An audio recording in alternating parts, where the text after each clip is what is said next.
Saya Yulas Karangdona sebagai pemateri 1. Saya Monika Sriawati sebagai pemateri 2.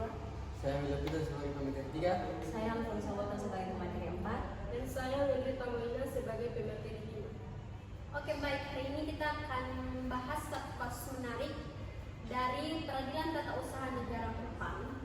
Jadi ada seorang yang bernama Simon Stephen Seru yang menggugat kepala kantor pertanahan Kabupaten Kupang karena terbitnya sertifikat hak milik atas nama orang lain yaitu Heri Setiono, dan menurut Simon sertifikat itu merugikan haknya.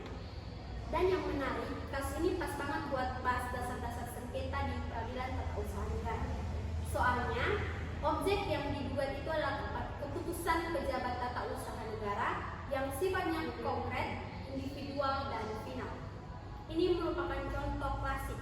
Banyak orang yang tidak sadar bahwa sertifikat tanah itu adalah keputusan tata usaha negara. Jadi kalau ada sertifikat yang dianggap salah, tumpang tindih, atau merugikan seseorang, ya jalurnya bukan ke pidana dulu, tapi ke peradilan tata usaha negara. Nah, dari kasus ini kita akan membahas 3 hal penting. Yang pertama yaitu pengertian dari gugatan PT UN dan fungsinya. Yang kedua yaitu bentuk gugatan dan alasan orang mengajukan gugatan. Yang ketiga, apa itu syarat, tenggang waktu, alamat pengajuan, dan bagaimana bentuk petisinya. Oke baik, saya akan langsung beralih pada pemateri pertama yang akan membahas tentang pengertian gugatan PT UN dan fungsi. Gugatan PT UN itu adalah upaya hukum dari seseorang atau badan hukum yang merasa dirugikan karena adanya keputusan PT UN atau yang sering kita singkat KTUN. Dan KTUN itu harus memenuhi kriteria konkret, individual, final, serta menimbulkan akibat hukum. Dalam kasus Simon, objek gugatannya adalah sertifikat hak milik. Sertifikat itu jelas memenuhi keempat syarat ini, konkret karena spesifik, individual karena dia ditujukan kepada subjek tertentu, final karena sudah selesai diterbitkan dan punya akibat hukum nyata. Berikut fungsi utama gugatan PT UN itu adalah sebagai kontrol atau pengawasan terhadap tindakan pemerintah agar tidak sewenang-wenang. Jadi masyarakat punya ruang untuk melawan keputusan administrasi yang merugikan mereka. Dan itu yang dilakukan Simon, dan dia menggunakan gugatan PT UN sebagai alat untuk menguji legalitas keputusan pertanahan yang menurutnya tidak benar. Oke baik, dari kesimpulan pemateri 1 mengatakan bahwa Simon menganggap bahwa keputusan dari KTUN itu tidak benar.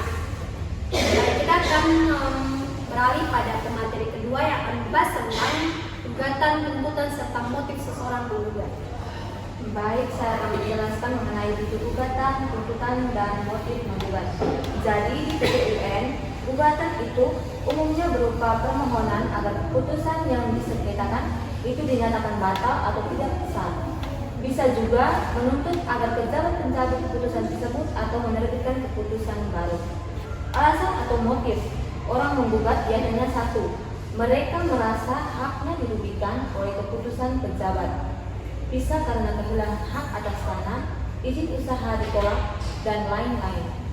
Dalam kasus Simon, motifnya jelas, ia merasa penerbitan sertifikat hak milik atas tanah itu menimbulkan kerugian, entah secara kepemilikan, pemanfaatan, atau hak hukum lainnya.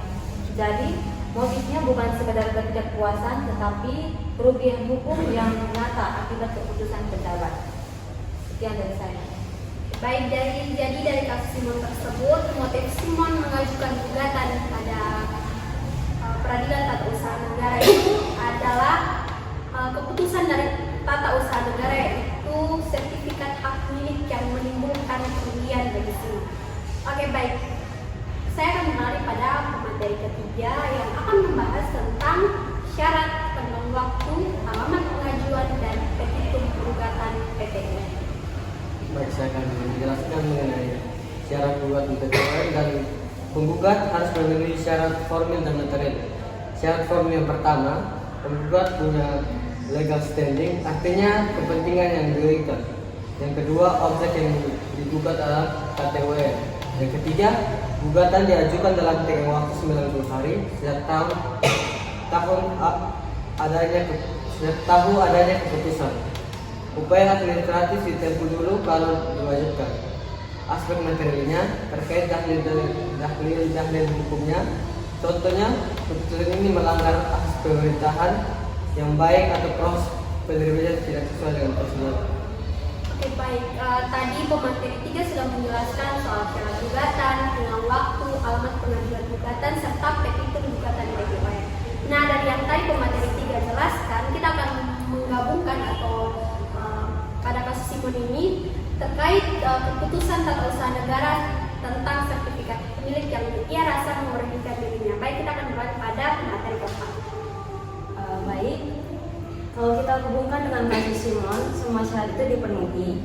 Yang pertama ada kerugian langsung, objeknya jelas, kategori berupa sertifikat. Yang ketiga, ia mengajukan gugatan dalam tenggang waktu yang diperbolehkan. Dan yang keempat, tidak ada kewajiban upaya administratif dalam jenis sengketa ini. Kemudian soal alamat gugatan diajukan ke PT UN yang wilayah hukumnya sesuai dengan tempat kedudukan pejabat yang menerbitkan keputusan. Nah, karena kantor pertanahan berada di Kabupaten Kupang, maka yang berwenang adalah PT UN Kupang. Terakhir ada petitum gugatan. Dalam PT UN, petitum biasanya mencakup beberapa permintaan. Yang pertama itu menyatakan batal atau tidak sahnya keputusan, dan yang kedua memerintahkan pejabat mencabut keputusan, dan yang ketiga kalau perlu memerintahkan terbitnya keputusan baru, dan yang terakhir itu bisa juga permohonan tindak administratif dan rehabilitasi. Jadi dalam kasus Simon tersebut sudah pasti petitumnya itu minta supaya sertifikat hak milik itu dinyatakan tidak sah dan dibatalkan. Lalu pejabat diperintahkan mencabutnya. Jadi itu inti petitum klasik sengketa pertanahan. Oke, baik, dari yang tadi pemateri pertama, kedua, ketiga, serta kelima yang telah menjelaskan bagaimana runtutan dari awal sampai terbitnya keputusan KT UN, yaitu jadi lewat kasus ini kita mengerti banyak hal seperti apa sih itu gugatan peradilan tata usaha negara, serta alasan seseorang menggugat, apa saja bentuk tuntutannya, sampai syarat dan mekanisme pengajuannya. Kelompok kami berharap pembahasan hari ini bisa bikin pendengar makin paham soal mekanisme sengketa administrasi. Sekian dari kelompok kami, terima kasih.